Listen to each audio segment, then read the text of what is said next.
My pleasure to have you today, listener. What if losing $45,000 was the best thing that ever happened to you? It sounds crazy, right? But that kind of betrayal, it broke me and then it rebuilt me stronger. Welcome to Enchanted Life Inside. Today, we're delving into something deeply personal, almost raw, the psychological earthquake that follows a profound betrayal. We're looking at it through the lens of a specific, painful experience, losing a significant sum, that 45 grand, to a business partner. And the real gut punch, seeing her flaunting luxury, spa photos, travel, while our company was bleeding money. When I saw those photos, something inside me just snapped. It forces a brutal question. One we see mirrored in society, maybe even in ourselves sometimes. You know, like they say, in a pack of wolves, no wolf doesn't eat meat. But in a flock of sheep, well, not all are innocent. So the central question for us today is this. When you face that kind of deep personal and financial betrayal, where's the real value found? Is it in clawing back the money, the material recovery? Or is it actually in the unavoidable, the ego-shattering self-discovery it forces on you? I'll be arguing from the perspective of the transformer. My position is that this kind of betrayal, however brutal, acts as a ruthless, even necessary catalyst for genuine growth. It creates a situation where the pain of not changing, of staying in denial, finally becomes greater than the pain of actually facing the truth. And I'll be taking the position of the realist. Now, I absolutely acknowledge that self-discovery can happen, but I think focusing too much on the freedom or the gain from such trauma, well, it risks becoming a kind of psychological defense.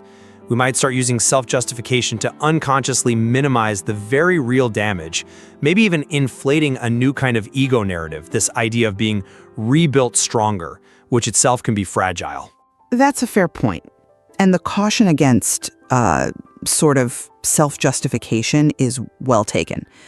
But let's really look at the mechanism of that destruction, that $45,000 loss. Look, it was the price, the tuition maybe, for shattering this self-protective bubble I was living in, a bubble that honestly couldn't last. Her deception, the obnoxious aggression of posting those spa photos while everything burned, it did more than just expose her, lack of ethics. It was like a mirror. The biggest insight wasn't about her, it was realizing I had also been performing too. Stealing from myself, really, my own authenticity, my peace. Because I refused to confront the reality sooner. And seeing her ego so blatantly, the principle, the louder someone defends their ego, the emptier the space behind the noise. That shock, that was the trigger. It forced a kind of repentance, a self-confrontation that maybe wouldn't have happened otherwise. See, my concern with framing it exactly that way is the risk of, glorifying the trauma in hindsight. To immediately decide, losing $45,000 was the best thing sounds an awful lot like textbook cognitive dissonance management. Our minds are incredibly skilled at shielding our, let's call it the cherished self-concept, from threats. Admitting I was fundamentally wrong, or I was naive, or frankly, I was foolish to trust this person, that's a huge blow to anyone's identity, especially someone who sees themselves as competent, as a leader. It's often psychologically easier, isn't it, to reframe the loss as a necessary sacrifice for growth, rather than confronting a potentially catastrophic error in judgment. But if we dismiss the sheer power of that internal collapse, aren't we missing the very essence of transformation? The material talks about true strength not being about defeating the external opponent, her, in this case, but about conquering the cowardice inside. The part of me, the part of the victim that was somehow complicit in keeping that illusion going. The external shock, the spa photos, the money, that's just the engine. It forces the internal reckoning to start. I agree. The reckoning is vital. Absolutely. But the mechanism of transformation you describe, it often feels flawed in practice. If you simply swap external blame, focusing all the anger on the betrayer, for a new kind of internal self-congratulation. This "I'm wiser now, I'm rebuilt stronger" narrative. Well, you risk cultivating a new, maybe more subtle form of arrogance, a new hubris. And isn't that ironic? Because hubris, that inflated ego, that inability to see or admit flaws, that was likely the fatal flaw of the betrayer herself. The goal has to be, I think, a brutal, sustained, uncomfortable honesty with oneself, not just crafting a narrative that makes us feel better about surviving. Okay, let's dig into that idea of the explosion being necessary. I'd argue that catastrophic betrayal, especially in partnerships, business or personal, is often required precisely because so much of our organizational and even personal life is characterized by, well, let's call it LHF, lying, hiding, faking. We self-censor, we dodge the difficult conversations, we collectively maintain these elaborate facades, competence, peace, whatever it is. The betrayal then, it acts like a human probe, an incredibly effective if brutal censor. It just rips away the facade and forces the truth onto the table. The financial mess, the broken trust, and crucially, the victim's own self-deception. Suddenly, it's all visible. This sudden, acute adversity, honestly, sometimes it feels like the only thing strong enough to blast through the ego's defenses, which are masters at rationalizing away those slow burn problems. I'm not entirely convinced by that generalization, though. While LHF, that lying, hiding, faking, is, yes, incredibly prevalent, suggesting that only a catastrophe can break the ego seems, well, a bit dangerous. It overlooks more proactive approaches, things like cultivating intellectual humility, which is really just the willingness to admit we don't know everything and might be wrong. That can be a trainable trait. You see this actually in some high-performing environments. Think about places that actively ritualize radical candor, difficult feedback. They do it precisely to prevent that catastrophic buildup of LHF you're describing. They set up systems like structured critical feedback processes. Sometimes it's an 8-step thing where feedback is digested slowly. First, you let the person vent the emotion, right? Then you make them sleep on it, engage the rational brain. Then you force them to look for patterns in the criticism. It's a systematic way to aim for deep change without requiring the kind of explosion you suggest is necessary. But the key difference there is speed, isn't it? And magnitude. Systematic feedback it's slow, it's managed. When you're hit with a crisis of this scale, the financial fallout, the reputational damage, the personal violation, those slow, systematic mechanisms, they're just too slow. The sheer intensity of the threat forces an immediate identity crisis. It compels you, right then and there, to confront the root cause of your own complicity, your own self-deception. Doesn't the severity of this kind of betrayal demonstrate the limits of slow, managed humility? It strips away the masks instantly because your survival suddenly depends on it. Okay, the trauma provides the awareness. I'll certainly grant you that much. The shock value is undeniable. But the systematic approach, I believe, ensures sustainability. If the change is fundamentally built on trauma, the natural human impulse is often to retreat back into defensiveness as soon as that initial wound starts to scab over. The systematic process, like that 8-step review, is designed precisely for structural, sustained change. So yes, trauma might provide the spark, the jolt, but it's the slow, deliberate work afterwards, the venting, finding patterns, and consciously choosing repentance, a word that comes up a lot, that provides the actual pathway to genuine, lasting humility. And that leads us right back to that paradox of strength and vulnerability. You frame my perspective as potentially leading back to arrogance, but I see it differently. True vulnerability, the act of actually stopping the performance, dropping the mask, that takes immense internal strength just to initiate. The forced experience of the loss, the 45K, the public shame, it forces humility upon you. And this isn't just about, acknowledging your limits in an abstract way. It's a visceral confrontation with your own worst internal stuff.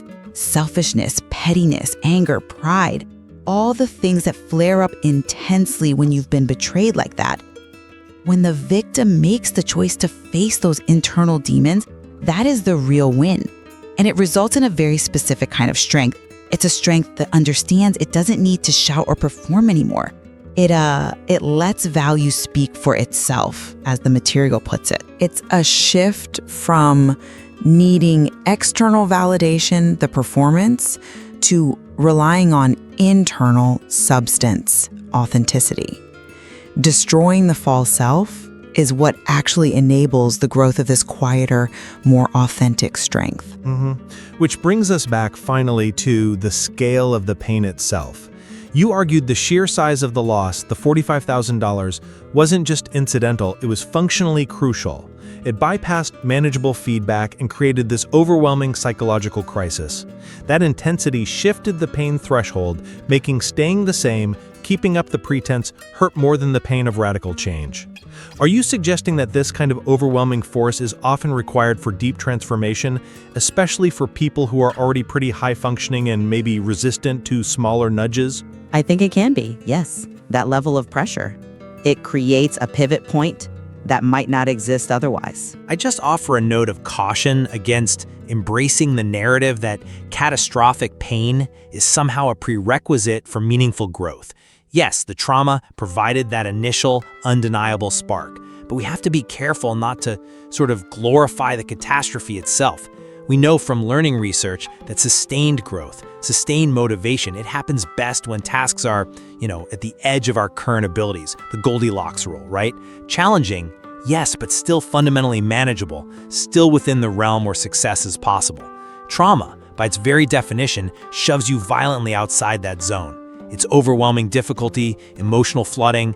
So while the shock of the $45K loss definitely started the awareness process, it's the subsequent emotional processing, that slow, deliberate, maybe even spiritual journey of repentance, forgiveness, building self-knowledge. That's what actually delivers the transformation. And that work depends entirely on consistent, conscious effort long after the initial explosion. It's not dependent on the severity of the trauma itself. We risk, I think, justifying unnecessary suffering if we argue the scale of the crisis was necessary, when maybe, just maybe, a disciplined, earlier commitment to systematic honesty could have achieved a similar result without quite so much devastation. I agree that consistency is absolutely the key to sustaining the change, no question. But what that initial devastating betrayal guarantees is the irrefutable proof that your old self-protective bubble is gone. It's burst. It cannot be put back together the same way. That psychological mechanism, it activates the destruction of your ability to effectively lie to yourself anymore. That, ultimately, is liberating. And it makes the financial loss, painful as it is, secondary to the gain in real authenticity. It forces you to see what you are hiding, not just from others, but from yourself. And I would just reiterate the absolute need for ongoing intellectual humility as you move forward from that point. Because while pain is, without a doubt, a powerful teacher, we have to stay vigilant against that very human temptation to craft a comfortable, self-serving story that somehow glorifies the trauma. The real hard work lies in the ongoing, day in, day out practice of humility, of self-awareness. Making sure that the rebuilt self isn't just a reaction to the past catastrophe, but is genuinely anchored in sustainable disciplines. The loss gave you awareness, I agree, but the transformation, that requires consistent, conscious choice, completely separate from the initial shock. What bubble are you blowing right now to protect yourself? And what price might you eventually pay to finally stand without pretending? Something to think about. Remember to hit follow on Enchanted Life Inside so you don't miss our next exploration. And let me know your thoughts in the comments below. It really helps us understand each other better and helps the channel grow on this journey we're all on together. This lesson changed how 10,000 others saw their struggles. Will it change yours? We've touched on the deep complexities of finding ourselves through adversity today. The debate really crystallizes around whether true transformation demands the fire of catastrophic betrayal, or if the quieter, more disciplined path of ongoing self-awareness is the more sustainable route. I look forward to seeing you again soon, exploring more of these ordinary things that happen every day, but are, well, very much worth thinking about. Want to strip away the lies you tell yourself? The Authenticity Method, it's a free guide I used to rebuild after that betrayal. The link is right below in the description, but it's only for those who are genuinely ready to face the truth. And if you're searching for peace after betrayal, maybe start with Forgiving What You Can't Forget. It's a book that truly rebuilt how I understand grace and growth. My name's Eli, that's E-L-I, Eli. Thanks everyone, see you next time.